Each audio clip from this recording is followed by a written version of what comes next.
அத்தியாயம் 15. விவேக் வியப்புக்குள் மூழ்கிவிட்டு எழுந்தான். என்னது, ஸ்வப்னாவை கொலை பண்ணினது அவளுடைய அண்ணன் சுபாகரா? வியர்த்த முகத்தோடு தலையாட்டினார் அருள்மொழிவர்மன். ஆமா சார். எதுக்காக கொலை? ஸ்வப்னா ஒரு கேர்ளாய் இருந்தது அவனுக்கு பிடிக்கல சார். போன மாசத்துல ஒரு நாள் ராத்திரி நானும் ஸ்வப்னாவும் மகாபலிபுரம் ரிசார்ட் காட்டேஜில் இருக்கும்போது சுபாகர் அங்கே வந்தான். ஒரு சபதம் போட்டான். ஸ்வப்னாவை பார்த்து, ஒரு மாசத்துக்குள்ள நீ இந்த தொழிலை விட்டுட்டு ஒரு நல்ல பொண்ணாய் மாறணும், இல்லைன்னா உன்னை கொலை பண்ணிட்டு நானும் தற்கொலை பண்ணிக்குவேன்னு சொன்னான். விவேக் அருள்மொழிவர்மனை சந்தேக பார்வை பார்த்தான். நீங்க சொல்றது உண்மையா?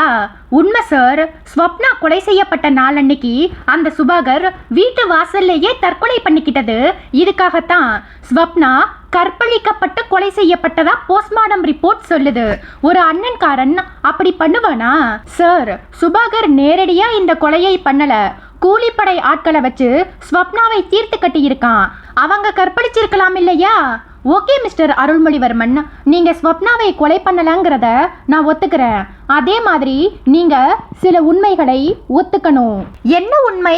விஷ்ணு, அந்த போட்டோவை எடு.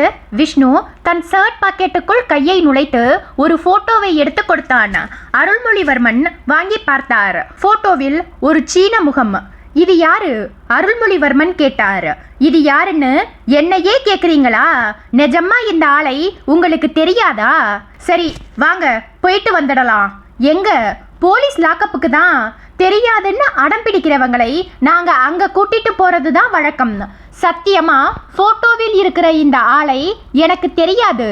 விஷ்ணு பாஸ், லாக்கப்ல உடம்புல துணி இல்லாமல் குப்புற படுக்க வச்சு ஆசன வாயில கரண்ட் ஷாக் கொடுத்தா எப்படி இருக்கும்னு சாருக்கு கொஞ்சம் விவரி. அந்த இன்பத்தை எப்படி விவரிக்கிறது பாஸ்? அதை சார் அனுபவிச்சு பார்க்கட்டும். வாங்க சார், ஒரு நடை லாக்கப்புக்கு போயிட்டு வந்துடலாம். விஷ்ணு சொல்லிக்கொண்டே அருள்மொழிவர்மனின் தோள் மேல் கையை வைக்க அவர் தட்டி விட்டு கோபமாய் சீறினார். இந்த கை வைக்கிற வேலையெல்லாம் என்கிட்ட வேண்டாம். மரியாதை கெட்டுடும். என்னது, மரியாதை கெட்டுடுமா? இப்ப யாரோட மரியாதை கெடுதுன்னு பார்க்கலாமா? விஷ்ணு சொல்லிக்கொண்டே தன் வலது கை முஷ்டியை குவித்து எதிர்பாராத ஒரு வினாடியில் அருள்மொழிவர்மனின் அடிவயிற்றில் இடி போன்ற குத்து ஒன்றை வேகமாய் இறக்க அருள்மொழிவர்மன் வலி தாங்கிக் கொள்ள முடியாமல் பற்களை கடித்து ஒரு பொட்டலம் மாதிரி இரண்டாய் மடங்கி உட்கார்ந்தார். அடிவயிற்றில் பிரளய வலி, கண்களில் பூச்சி பறந்தது. விஷ்ணு தன்னுடைய வலது கை ஆட்காட்டி விரலை அவருடைய முகத்துக்கு நேரே நீட்டினான். டேய், நீ இந்த சினிமா உலகில் பெரிய புள்ளியா இருக்கலாம், ஆனா நீ யார்? எப்படிப்பட்டவன்? இந்த போட்டோவில் இருக்கிற ஆளுக்கும் உனக்கும் என்ன சம்பந்தம்? இது மாதிரியான கேள்விகளுக்கெல்லாம் எங்க கிட்ட பதில் இருக்கு. நீங்க சொல்லுங்க பாஸ். விவேக் உதட்டில் நிறுத்தி கொண்ட புன்னகையுடன் அருள்மொழிவர்மனுக்கு பக்கத்தில் வந்தான். என்னோட அசிஸ்டன்ட் விஷ்ணு ப்ரூஸ்லியின் பழைய ரசிகன், ஜாக்கி சானின் புதிய ரசிகன். அதுவும் இல்லாம அவன் சிம்ம ராசி, சிம்ம லக்னம். கோபம் வந்தா இப்படிதான் காட்டுத்தனமா அடிப்பான். சரி, விஷயத்துக்கு வருவோம். இந்த போட்டோவில் இருக்கிற ஆளை தெரியவே தெரியாதுன்னு சொல்லிட்டீங்க. அதனால நானே சொல்றேன். இவன் பேரு ஸ்வான் லீ. சொந்த நாடு சிங்கப்பூர். இவன் பார்க்குற வேலை சிங்கப்பூரில் இருக்கிற ஷெராடன் ஹாஸ்பிட்டலின் பப்ளிக் ரிலேஷன் ஆஃபீஸர். இந்த ஸ்வான்லியை பார்க்கறதுக்காகத்தான் நீங்க அடிக்கடி சிங்கப்பூர் போவீங்க. உங்க கூட ஸ்வப்னாவும் வருவா. ஏன்னா ஸ்வப்னா உங்க பிஸ்னஸ் பார்ட்னர். அருள்மொழிவர்மன் அடிவயிற்று வலியையும் மறந்து விவேக்கையே அதிர்ச்சியாய் பார்க்க விவேக் தொடர்ந்தான். என்ன பிஸ்னஸ்னு கேட்குறீங்களா? இந்த உலகத்துல குறுக்கு வழியில் பணக்காரர்களாக யார் யாரோ எப்படியெல்லாமோ சட்டவிரோத பிஸ்னஸ்களை பண்ணிட்டு இருக்காங்க. ஆனா நீங்களும் ஸ்வப்னாவும் சேர்ந்து பண்ணின பிஸ்னஸ் இருக்கே, அது பாவத்தோட உச்சக்கட்டம். நீங்க ஒரு அரைகுறை டாக்டர், MBBS படிப்பை பாதியிலேயே விட்டுட்டு ஓடி வந்தவர். சாரி, துரத்தப்பட்டவர். ஸ்வப்னாவோ மைக்ரோபயாலஜிக்கல் ரிசர்ச் இன்ஸ்டிடியூட்டில் ரிசர்ச் ஸ்காலராக வேலை பார்த்தவள். 2 பேருக்குமே கிரிமினல் புத்தி இருந்ததால பணம் சம்பாதிக்க திட்டம் போட்டீங்க. மைக்ரோபயாலஜி ரிசர்ச் இன்ஸ்டிடியூட்டில் பல்வேறு வகையான நோய்களை உண்டாக்கக்கூடிய பாக்டீரியாக்களை ஆராய்ச்சி பண்றதுக்காக ஒரு ஐசோலேஷன் லேப் உண்டு. இந்த லேபில் ஆராய்ச்சிக்காக நோயாளிகளின் உடம்பிலிருந்து எடுக்கப்படுற பாக்டீரியாக்களை ப்ரிசர்வ் பண்ணி வச்சிருப்பாங்க. இந்த வகை பாக்டீரியாக்களில் ஒரு வகைதான் கிளாஸ்டீரியம் பொட்டுலிசம். விவேக் சொல்லிக் கொண்டிருக்கும் போதே விஷ்ணு கத்தினான். பாஸ், அங்க பாருங்க. அருள்மொழிவர்மன் செய்து கொண்டிருந்த காரியத்தை பார்த்து அதிர்ந்தான். அத்தியாயம் 16. ஆர்த்தரும் தாம்சனும் காத்து கொண்டிருக்க லேபிலிருந்து கல்ச்சர் ரிப்போர்ட்டோடு வந்து சேர்ந்தார் மார்ட்டின். அறை கதவு சாத்தப்பட்டது. மார்ட்டினிடமிருந்து ரிப்போர்ட்டை வாங்கி பார்த்த ஆர்த்தர் வியப்பில் புருவங்களை உயர்த்தினார். நித்யாவின் உடம்பில் கிளாஸ்டீரியம் பொட்டுலிசம் பாக்டீரியாக்கள் இல்லவே இல்லை என்று அடித்து சொல்லி இருக்கிறதே இந்த கல்ச்சர் ரிப்போர்ட். இப்போது என்ன செய்யலாம் டாக்டர்? அதுதான் யோசித்துக் கொண்டிருக்கிறேன் தாம்சன். இந்தியாவில் இருக்கும் பெங்களூர் டாக்டர் சென்னகேசவனுக்கு போன் செய்து எப்படி இந்த தவறு நேர்ந்தது என்று கேட்கலாமா? வேண்டாம், நித்யாவுக்கு ட்ரீட்மெண்ட்டை ஆரம்பித்து விடலாம். நோய் இல்லை என்று தெரிந்தால் அவர்கள் அடுத்த ஃப்ளைட்டிலேயே இந்தியா திரும்பி விடுவார்கள். ஹாஸ்பிட்டலுக்கு கிடைக்க வேண்டிய 70 லட்சம் ரூபாய் கிடைக்காது. ஆர்த்தர் சொல்ல மார்ட்டின் குறுக்கிட்டார். கிளாஸ்டீரியம் பொட்டுலிசம் பாக்டீரியாக்கள் ஒருவருடைய உடம்பில் இல்லாத பட்சத்தில் நாம் மருந்து கலந்த கலவையுடன் கூடிய யுரேனியம் ஜாக்கெட்டை அவருக்கு பொருத்த முடியாதே. அப்படி மீறி பொருத்தினால் எதிர்விளைவுகள் ஏற்பட்டு அந்த நபரின் உயிருக்கே ஆபத்து ஏற்படுமே டாக்டர். அது எனக்கு தெரியாதா? யுரேனியம் அல்லாத வேறு உலோகத்தாலான ஜாக்கெட் ஒன்றை தயாரித்து மருந்து கலவை இல்லாமல் டம்மியாக பொருத்த வேண்டியதுதான். 2 மாதத்தில் ட்ரீட்மெண்ட் முடிந்து விட்டதாக சொல்லி டிஸ்சார்ஜ் செய்து இந்தியாவுக்கு அனுப்பிவிட வேண்டியதுதான். இந்த ட்ரீட்மெண்ட் நடந்து கொண்டிருக்கும் போதே நித்யாவின் உடம்புக்கு உண்மையிலேயே என்ன என்பதை கண்டுபிடித்து அதற்கும் மருந்து கொடுத்து குணப்படுத்தி விடுவோம். மார்ட்டின் தயக்கமான குரலில் கேட்டார். டாக்டர், இதில் ஏதும் பிரச்சனை வந்து விடாதே? எப்படி வரும்? நித்யாவின் உடம்பில் கிளாஸ்டீரியா பொட்டுலிசம் பாக்டீரியாக்கள் இல்லை என்கிற விஷயம் நம் 3 பேருக்கு மட்டும்தானே தெரியும். சாரி டாக்டர், உங்க கணக்கு தப்பு. மொத்தம் 8 பேருக்கு தெரியும். திடீரென்று அறையின் பக்கவாட்டில் இருந்து ஒரு பெண் குரல் கேட்டது. ஆர்த்தர், தாம்சன், மார்ட்டின் 3 பேரும் திரும்பி பார்த்தார்கள். அந்த பெரிய சைஸ் பீரோவுக்கு பின்புறம் இருந்து நித்யா வெளிப்பட்டு கொண்டிருந்தாள். அத்தியாயம் 17. விவேக் வினாடிக்கும் குறைவான நேரத்தில் பாய்ந்து அருள்மொழிவர்மன் தன் இடுப்பினின்றும் உருவ முயன்ற அந்த மினி பிஸ்டலை தட்டிவிட்டான். பிஸ்டல் எகிரி போய் அறையின் சுவரில் மோதிக்கொண்டு விழுந்தது. விஷ்ணு அருள்மொழிவர்மனின் கழுத்தை எட்டி பிடித்தான். கிளைமாக்ஸ்ல வில்ல என்னதான் நல்லாவே சண்டை போட்டாலும் கடைசியில் தோத்துத்தான் போவான். அது சினிமாவில் மட்டுமல்ல, நடைமுறை வாழ்க்கையிலும் உண்மையான விஷயம்.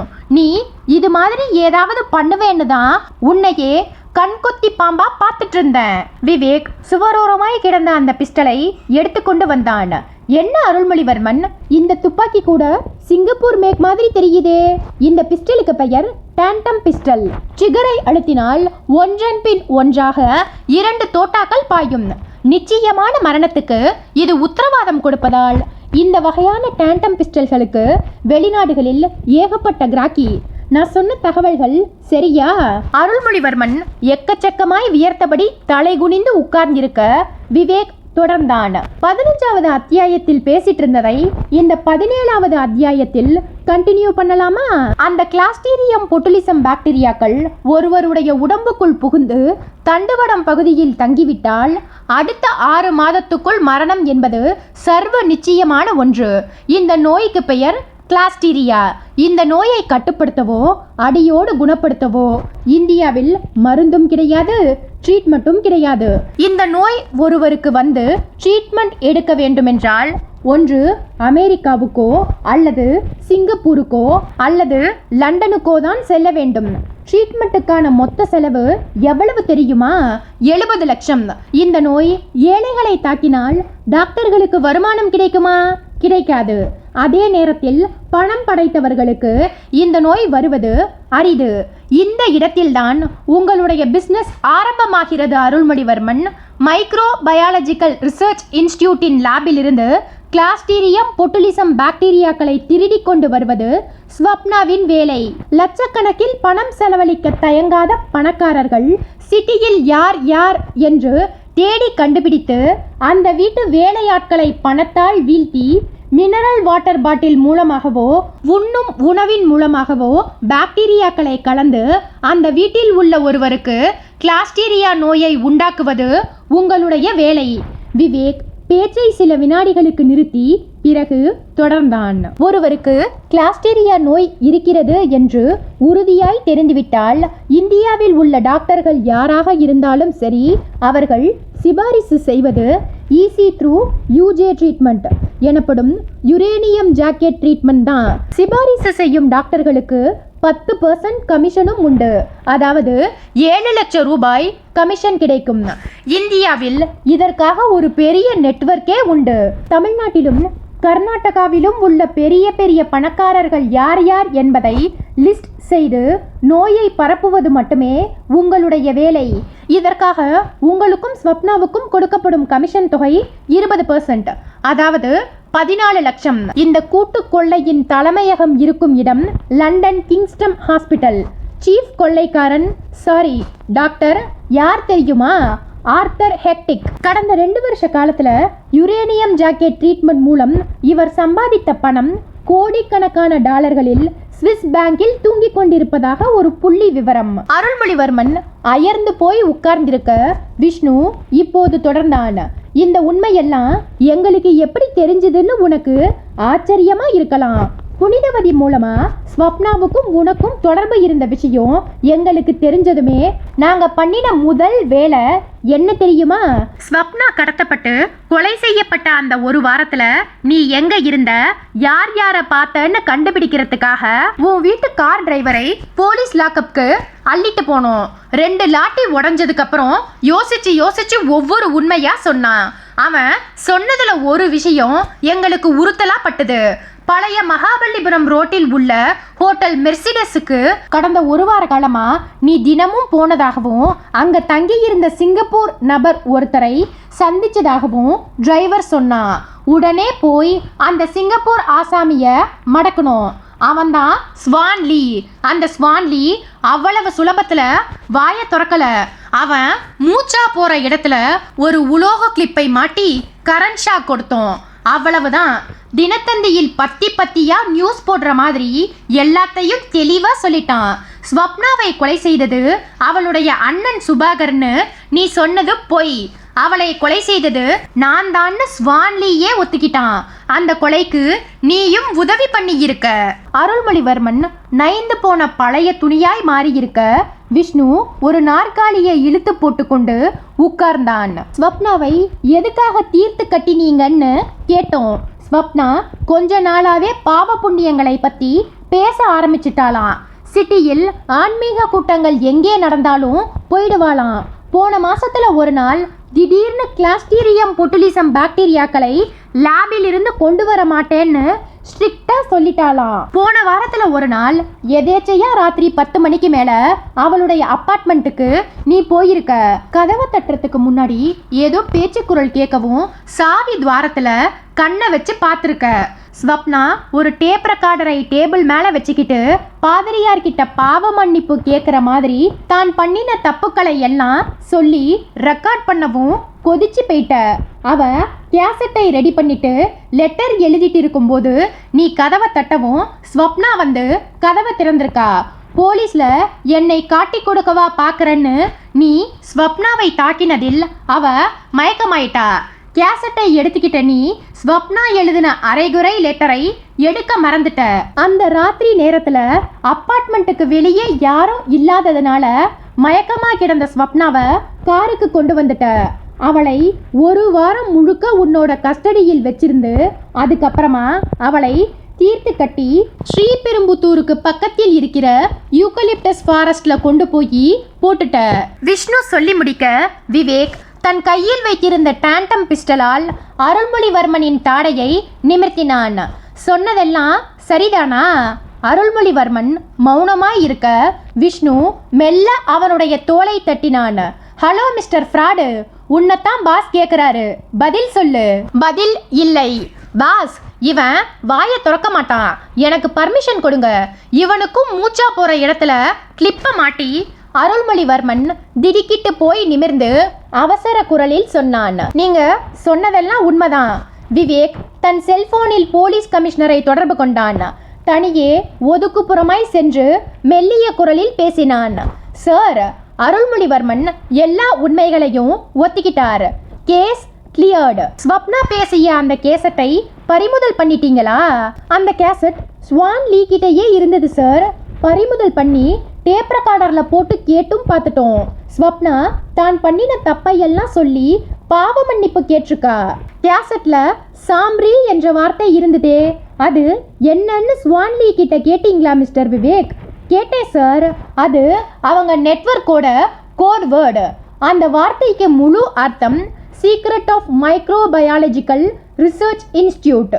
ஓகே, உங்க அடுத்த ஸ்டெப் என்ன விவேக்? கைது படலம் தானே?